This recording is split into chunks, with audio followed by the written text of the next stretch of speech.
అనసూయ మీద ఆవిడకి ఏం వ్యక్తిగత ద్వేషం లేదు. నువ్వు ఒక ఇన్ఫ్లుయెన్సర్గా ఎదిగిపోయిన తర్వాత నువ్వు చేసేటటువంటి వ్యాఖ్యల వల్ల ఇన్నోసెంట్ అమ్మాయిలు నిన్ను ఫాలో అయిపోతారు. గోవాయే బెస్ట్ ఎగ్జాంపుల్. ఇప్పుడు ఢిల్లీలో స్టూడెంట్స్ వేసుకుంటారు, మా స్టూడెంట్స్ ఢిల్లీలో, బాంబేలో, they will have maturity. But remote ప్లేసెస్లో, ఐసోలేటెడ్ ప్లేసెస్లో ఎలా వస్తాయి? రిమోట్ ప్లేసెస్లో రావు. ఎందువల్ల అంటే ఇప్పుడు వాళ్ళకి ఇప్పుడు నోయిడా అండ్ గోరేగాం ఈ ఢిల్లీలో వాళ్ళు ఆడపిల్లలంతా కూడా 6 o'clockకి లోకల్ ట్రైన్స్ ఎక్కడ ఇంకా. ఎందువలన అక్కడంతా టీజింగ్ చేస్తారు. ఆ బ్యాచ్ వాళ్ళకి తెలుసు కాబట్టి లోకల్ డెలైట్స్ ఏం చేస్తారంటే వాళ్ళ జాగ్రత్తలు వాళ్ళు తీసుకుంటారు. వేరే బయట ఊరు వాళ్ళంతా కూడా ఏం చేస్తారు? బయట ఊరు వాళ్ళంతా కూడా వాళ్ళు మామూలుగా మోడర్న్గా డ్రెస్సులు, చిన్న చిన్న డ్రెస్సులు వేసుకుని ఇబ్బందులు పడతారు. దీనికి శివాజీ గారు చెప్పిన దానికి, సంధ్యారాణి గారు చెప్పిన దానికి నేను బెస్ట్ ఎగ్జాంపుల్ ఇవ్వగలను వాళ్ళని సపోర్ట్ చేస్తూ. ఒక ఇన్సిడెంట్ నాకు జరిగినటువంటి ఇన్సిడెంట్ రీసెంట్గా నేను అది ఎగ్జాంపుల్ చెప్తాను. And this is a direct question to the supporters of Anasuya madam. పాపం ఆవిడ కూడా సెలబ్రిటీ కాబట్టి, ఆవిడ కూడా ఆడదే కాబట్టి we have to respect her. ఆమె ప్రొఫెషనల్గా ఆమె డ్రెస్సులు ఆమె వేసుకుంది తప్ప ఆ తర్వాత ఆమె అందరినీ వేసుకోమని ఏమి సపోర్ట్ చేయట్లా.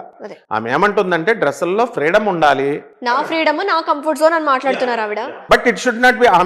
ఆమె ఒక సైకిక్ లెవెల్లో ఇప్పుడు రెండో ఫేజ్ లో తెలీదు, రూపాయికి 2 కాయిన్స్ ఉంటాయి, టైల్ అండ్ హెడ్. మామూలు వాళ్ళు మెచ్యూర్డ్. అనసూయ ఒక చదువుకున్న అమ్మాయి, ఒక సొసైటీలో బాగా తిరిగిన అమ్మాయి కాబట్టి ఆమె మెచ్యూరిటీ లెవెల్స్ ఎక్కువ. కానీ చిన్న చిన్న పిల్లలు, ఇన్నోసెంట్స్, వాళ్ళు అనసూయ చెప్పింది కదా మనం కూడా చేసేద్దాం అని మిస్గైడ్ అవడానికి కూడా అవకాశాలు ఉన్నాయని సంజయ్ రెడ్డి గారు చెప్తున్నారు. ఇప్పుడు నేను అసలు కమింగ్ టు ద పాయింట్. చెప్పండి. When we went to our Ashram, Anand Marg Ashram in Varanasi, Kashi వెళ్ళాము. 50 members బస్సులో వెళ్ళాము. అక్కడి నుంచి గయా వెళుతున్నాం.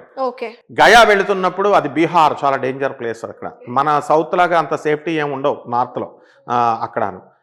అప్పుడు ఏమైందంటే మేము వెళ్తున్నప్పుడు ఏం జరిగింది, సాసారం మనకు ఊరుంది, అక్కడ తారాపీఠ్ గుడి ఉంది. ఆ గుడి దగ్గర ఈ బస్సు ఆపారు.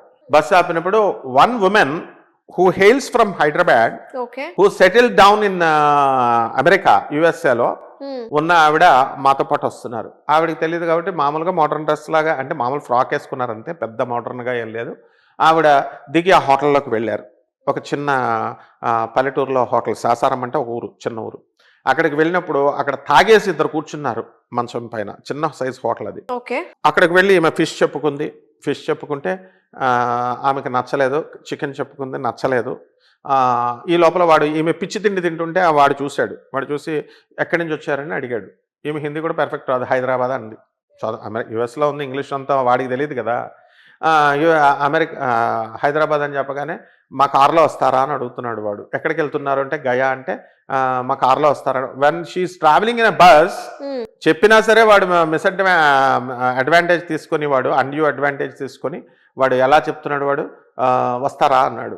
అన్నీ అడుగుతుంటే హైదరాబాద్ అని ఈవిడ అంటుంది కదా. ఈ లోపల నాకెందుకో నేను ఆ బస్సులో నుంచి దిగి మామూలుగా హోటల్లోకి వెళ్ళాను. వెళ్తుంటే ఈమెను చూస్తే ఈమె నా వైపు చూస్తే ఏమైనా కావాల్సి ఆయన అడగండి అని అంటుంది.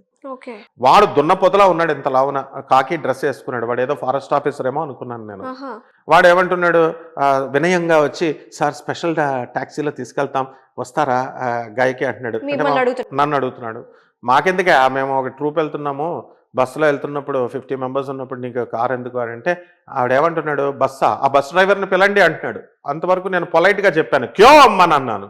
క్యో అని బస్ డ్రైవర్ని వాడు పిలిచాడు, తెచ్చుకున్నాడు. వాడే వెళ్ళి తెచ్చుకుంటే వాడిని ఆమె ఫోన్ నెంబర్ నాకు కావాలా అంటూ ఆ డ్రైవర్ వెనకాల పడ్డాడు. వాడు ఆ కండక్టర్ వెనకాల.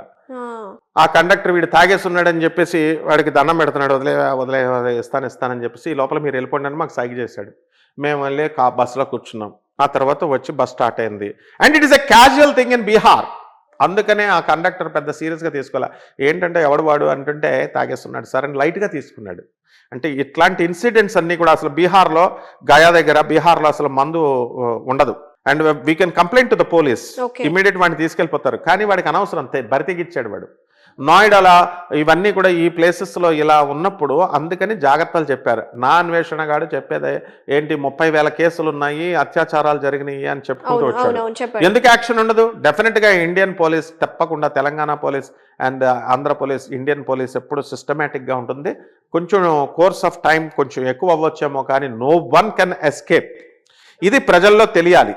ప్రజల్లో తెలియక ఏమనుకుంటారంటే ఎక్కువసేపు పడుతుంది కదా, డాక్యుమెంటరీ ఎవిడెన్సెస్ లేవు, సర్కమ్స్టాన్షియల్ ఎవిడెన్సెస్ లేవు అని చెప్పేసి లాంగ్గా ఎక్కువ టైం ఉంది కాబట్టి, ఇది ప్రొలాంగ్ అవుతుంది కాబట్టి ఈ కేసుల్లో జస్టిస్ జరగదేమో అనుకుంటారు.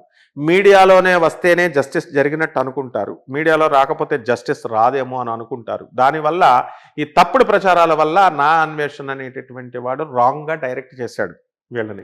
ఎలాగా జస్టిస్ జరగదు, నేను ఎందుకు రావాలా, వాళ్ళందరినీ సీతమ్మ వారిని, ద్రౌపది అమ్మవారిని కూడా ఇచ్చేస్తూ వాళ్ళని ఎత్తుకుపోయిన రావణాసురుడు చచ్చిపోయాడు, అలాగే ఈ ద్రౌపదిని ఎత్తుకుపోయిన కీచకుడును సైంధవుడు చనిపోయాడు, కానీ మరి 30,000 మంది ఎందుకు, 36,000 మంది ఎందుకు చచ్చిపోలేదు అన్నాడు. అసలు నిజం చెప్పాలంటే వాడుండే థాయిలాండ్లో 60 అత్యాచారాల కేసులు ఉన్నాయి. అది అక్కడ ఇక్కడ మనకి అందరికీ శిక్షలు పడతాయి. అదంతా వాడికి తెలియదు. వాడికి